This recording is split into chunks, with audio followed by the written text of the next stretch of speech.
Welcome to visualfractions.com. Today we'll look into multiplying 1/5 by 1/5. And both our fractions have the same numerator and the same denominator. And to multiply 1/5 by 1/5 or any fraction, we need to multiply the numerators, in this case 1 multiplied by 1, and then we multiply 5 by 5. That equals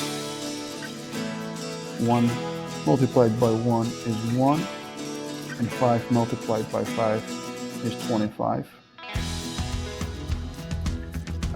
We cannot further simplify this fraction, so the correct answer is 1/25. So it's pretty simple. If you found this content helpful, please like and subscribe. Thank you.